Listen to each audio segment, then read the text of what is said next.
오늘 3부 예배 나오신 여러분들을 축복합니다. 6월 한 달 내내 강건하시고 주님과 동행하시며 한 달 내내 기쁨이 충만하시기를 바랍니다. 우리 옆에 있는 분에게 주님께서 새롭게 하십니다. 서로 인사하겠습니다. 주님께서 집사님을 새롭게 하십니다. 새롭게 하시는 주님, 네, 할렐루야, 감사합니다. 6월은 호국 보훈의 달입니다. 나라를 지키기 위해서 목숨을 바쳤던 참전 용사들, 많은 순국 열사들 생각하고, 뿐만 아니라 우리 믿음의 조상들은 얼마나 배고프고 어려운 시절에도 우리나라 잘 살게 해주세요, 얼마나 무릎으로 기도하시고 애쓰셨습니까? 하나님의 은혜로 우리나라가 이렇게 기적처럼 잘 살게 되었죠. 1962년 우리나라 국민소득이 79달러였대잖아요. 1인당 국민소득이. 그 당시에 방글라데시보다도 더 가난했고, 저 아프리카의 가봉보다도 더 가난했고, 정말 전 세계에서 제일 가난했던 우리나라. 60년 만에 작년 우리나라 1인당 국민소득이 33,000불 정도 된대잖아요. 방글라데시도 잘 살려고 노력했고요, 저 가난한 나라들 다 잘 살아보려고 노력했죠. 그런데 하나님께서 우리나라에는 잘 사는 기적을 주셨어요. 413배나 잘 살게 만드셨어요. 60년 만에 40배만 잘 살게 돼도 얼마나 감사할 텐데, 414배나 13배나 더 잘 살게 만들어주신 우리 하나님, 모든 영광과 감사를 하나님께 돌려드립니다. 저 어린 시절에 초등학교 다닐 때 아침마다 했던 일이 뭐냐면 요강 비우는 일이었어요. 요강, 날마다 요강 비우고 흙마당 쓸고. 안 그런 사람이 누가 있나요? 60 넘어 70, 80 이렇게 사신 분들 중에 요강 안 쓰신 분이 누가 있어요? 물론 50대 미만들은 요강이 뭔지 모르는 사람이 있을지 모르지만 우리나라 정말 가난했습니다. 세 끼를 다 못 먹었습니다. 정말 두 끼도 간신히 먹던 우리나라, 이제는 이 나라 저 나라 가난한 나라에서 와가지고 돈 벌어가는 나라가 됐으니 이게 얼마나 감사한 일입니까? 할렐루야. 하나님께서 주신 이 축복을 가지고 주님 오시는 그날까지 복음을 땅끝까지 전하는 데 쓰임받는 우리나라 되었으면 참 좋겠습니다. 여러분, 한 사람이 중요합니다. 느헤미야서를 읽었고 오늘 느헤미야 이야기를 나누게 되는데, 한 사람이 얼마나 중요합니까? 요셉 한 사람이, 다윗 한 사람이 들어서니까 애굽의 역사가, 이스라엘의 역사가 달라지잖아요. 필리핀이 본래 우리나라보다 얼마나 잘 살았나요? 장충체육관을 우리나라에 지어준 나라가 필리핀 아니에요? 그런데 정치인, 대통령 하나 독재자가 들어서서 정치적으로 혼란하고 나라가 혼란하니까 그만 저렇게 가난한 나라가 되는 거죠. 여러분, 한 사람이 중요합니다. 저와 여러분들이 한 사람 한 사람이 느헤미야처럼 또 예수님 닮아서 정말 신실한 국민이 되고 정말 충성스러운 성도가 되고 그런 은혜가 있게 되기를 바랍니다. 느헤미야는 주전 444년 3차 바벨론 포로 귀환을 주도했던, 이끌었던 지도자지요. 그런데 그가 예루살렘 성벽이 무너지고 예루살렘 성문이 불탔다는 소식을 듣고 하나님 앞에 간절히 기도해서 기회를 얻어가지고 140년 넘게 무너졌던 예루살렘 성벽을, 불탔던 성문을 다시 52일 만에 회복하는 놀라운 일을 이루어낸 거죠. 믿음의 사람 한 사람이 얼마나 중요한지 몰라요. 마크 샌번이라고 하는 컨설턴트 이야기예요. 이 회사 저 회사 다니면서 컨설팅 해주는 그런 사람인데, 하루는 우체부 하나를 만났는데 프레드라는 이름인데, 제가 이 지역 우체부 프레드입니다 인사하면서 하는 말이, 혹시 외출할 일이 있으시면 저에게 미리 말씀하시면 우편물을 제가 잘 모아놨다가 돌아오시면 한꺼번에 드리도록 그렇게 하겠습니다. 처음 만났는데 그러는 거예요. 이야, 참 어떻게 저렇게 친절할 수 있을까, 참 사례가 깊구나, 이런 생각을 하면서 서로 교제를 나누는 겁니다. 만나보니까 늘 명랑하고 늘 열정적으로 일하고 늘 그렇게 친절하고 한 사람을 소중히 여기는 거예요. 그래서 이 컨설턴트가 생각했어요. 아, 그렇구나. 어떤 조직이든지 저 프레드 같은 사람만 많으면 되겠구나. 그래서 이 회사 저 회사 다니면서 컨설팅을 하면서 프레드 효과라고 하는, 더 프레드 이펙트라고 하는 자기만의 원리를 개발해 가지고 회사에 다니면서 얘기하는 거예요. 내게 주어진 일을 아주 열정적으로 하고, 내게 주어진 일을 기쁨으로 하고, 내게 주어진 일을 잘 해내는 사람, 사람을 소중히 여기는 이 프레드 같은 사람, 우리 다 됩시다, 뭐 이런 이제 얘기를 한 거죠. 그러니까 이 회사 저 회사 다니면서 얘기를 해서 프레드가 유명해져서, 우리로 말하면 아침마당 이런 텔레비전 프로그램에 막 초청받는 거예요. 대화도 어떻게 우체부가 되셨습니까? 언제부터 그렇게 우체부 하는 일이 좋습니까? 이러면서 이제 대화를 하면서 유명해졌다는 거예요. 한 사람이 성실하게 살아가면 감동을 주는 거죠. 느헤미야가 꼭 그런 사람이었습니다. 느헤미야는 하나님께서 주신 그 자리에서, 자기의 일자리에서도 그렇고 나라를 사랑하는 것도 그렇고 너무 귀한 사람이었어요. 첫 번째, 느헤미야는 애국자였습니다. 1절부터 보면, 아닥사스다 왕 제20년 니산월에 왕 앞에 포도주가 있기로 내가 그 포도주를 왕에게 드렸는데, 이전에는 내가 왕 앞에서 수심이 없었더니 왕이 내게 이르시되, 내가 병이 없거늘 어찌하여 얼굴에 수심이 있느냐? 이는 필연 내 마음에 근심이 있음이로다 하더라. 그때 내가 크게 두려워하여 왕께 대답하되, 왕은 만세수를 하옵소서. 내 조상들의 묘실이 있는 성읍이 이제까지 황폐하고 성문이 불탔사오니 내가 어찌 얼굴에 수심이 없사오리까?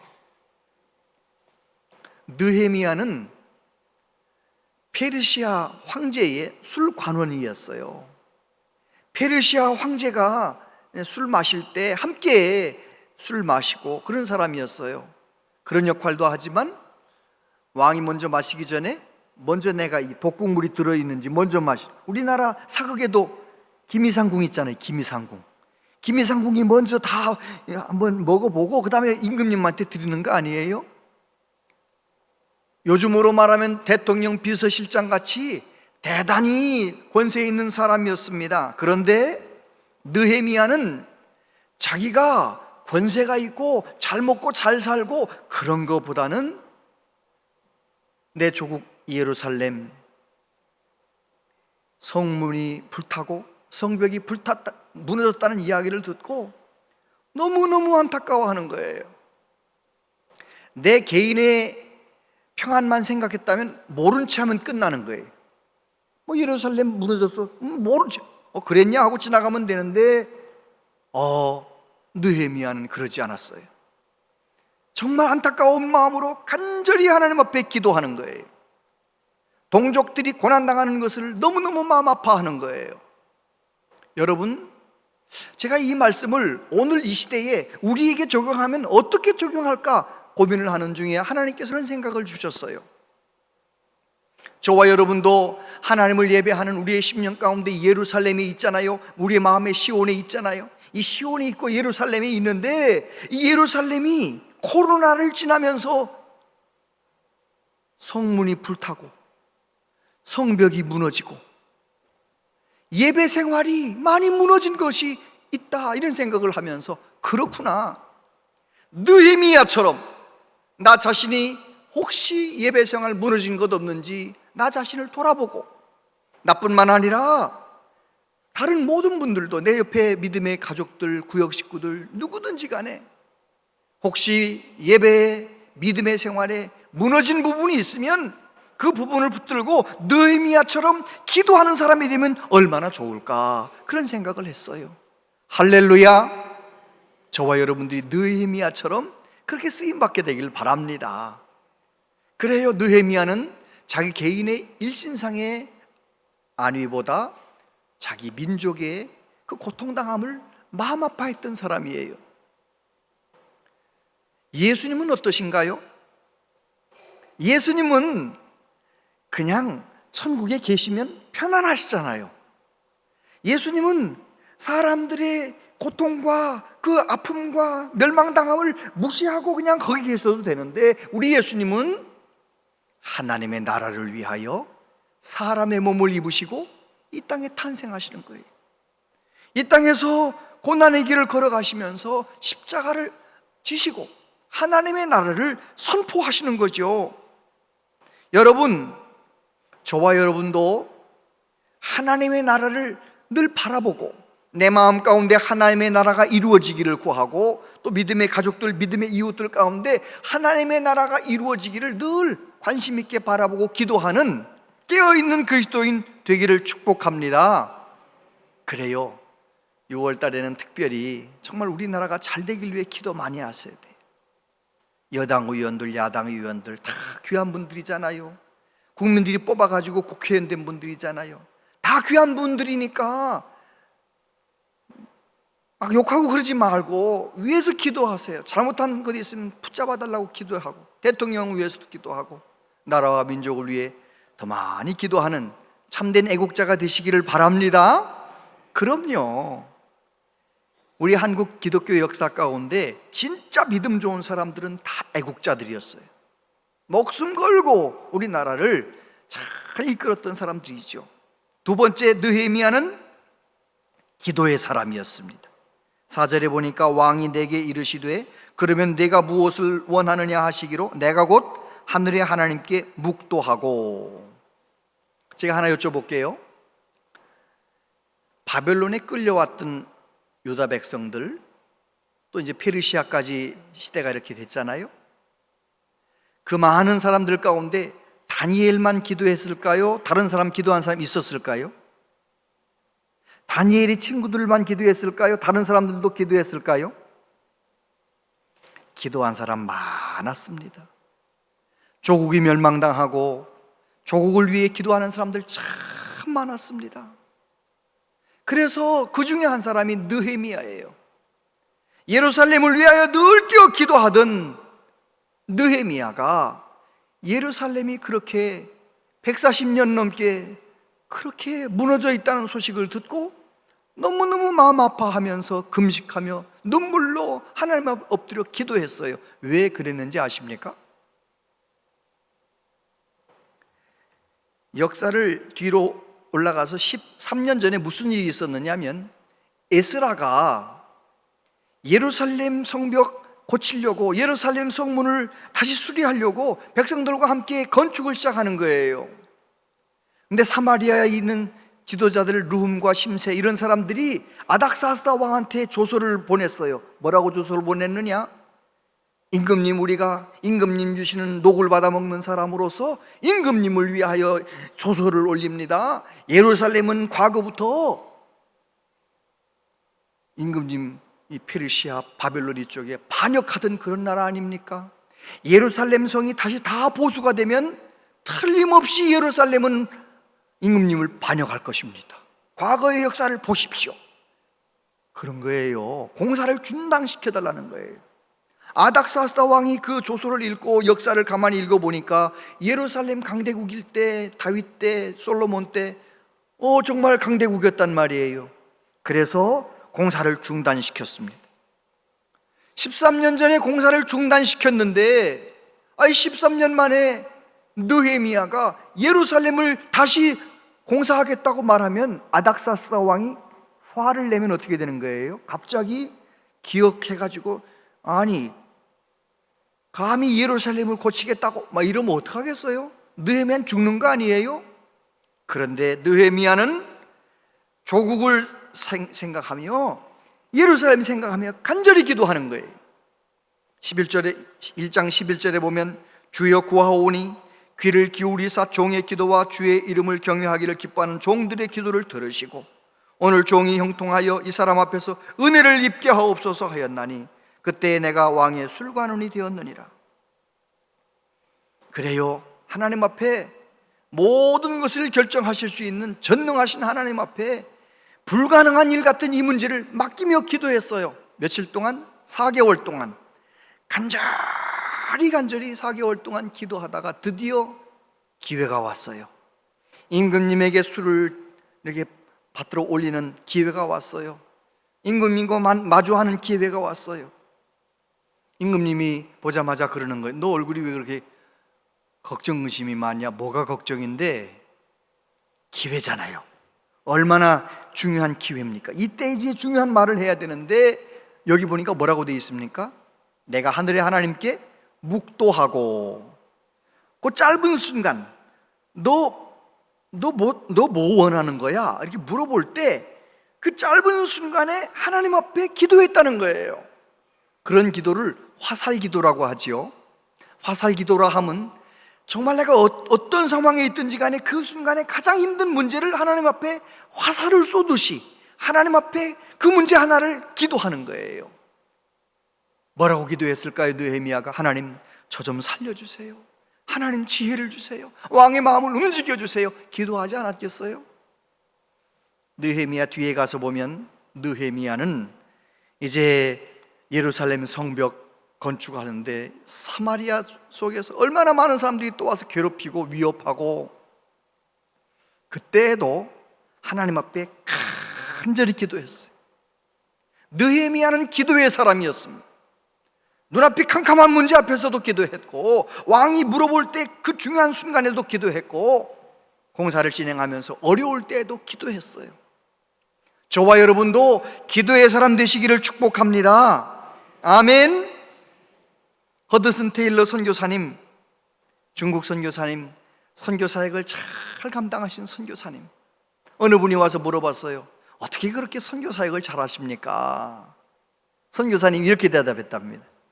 내가 사람을 움직이려고 하지 않고 하나님이 사람을 움직이시도록 일했을 뿐입니다. 이 굉장히 중요한 겁니다. 여러분, 내가 자녀를 움직이려고 하면, 내가 남편을 움직이려고 하면, 내가 아내를 움직이려고 하면 너무 피곤한 인생이에요.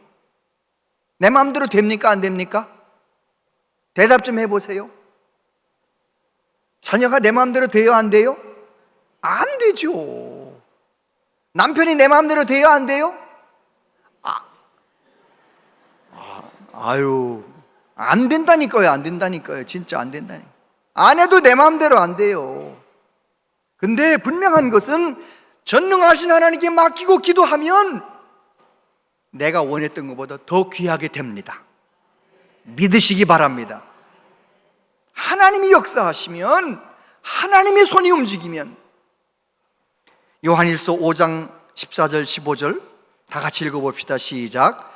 그를 향하여 우리가 가진 바 담대함이 이것이니 그의 뜻대로 무엇을 구하면 들으심이라.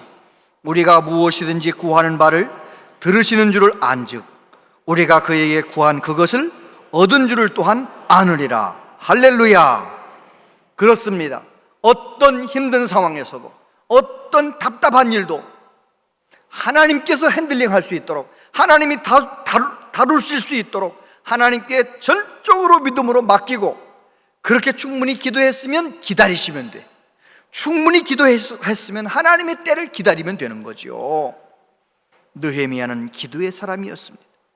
세 번째, 느헤미야는 끝까지 충성했어요. 5절에 보니까 왕에게 아뢰되 왕이 만일 좋게 여기시고 종이 왕의 목전에서 은혜를 얻어 싸우면 나를 유다 땅 나의 조상들의 묘실이 있는 성읍에 보내어 그 성을 건축하게 하옵소서 하였는데, 느헤미야는 일을 시작만 잘한 것이 아니라 끝날 때까지, 끝난 이후에도 얼마나 잘했는지 몰라요. 왕이 나를 보내려고 하는 그 마음을 딱 먹은 걸 확인한 다음부터는 왕한테 부탁할 수 있는 걸 다 하는 거예요. 목재를 주십시오. 조소를 주셔서 이 사마리아 사람들 날 잘 통과할 수 있도록 도와주세요. 뭐 온갖 부탁을 다 하는 거예요. 그리고 예루살렘 도착해서도 하나님 앞에 기도하면서 얼마나 충성스럽게 일하는지 모든 백성들이 다 한 마음이 되어서 예루살렘 성벽을 140년 동안 무너져 있었던 그 성벽을 52일 만에 완벽하게 고친 거예요. 놀라운 기적이 일어난 것이죠. 그 이후에도 또 예루살렘에 가서 예루살렘 사람들이 안식일을 지키는지 하나님 말씀대로 잘 사는지 얼마나 끝까지 충성했는지 몰라요.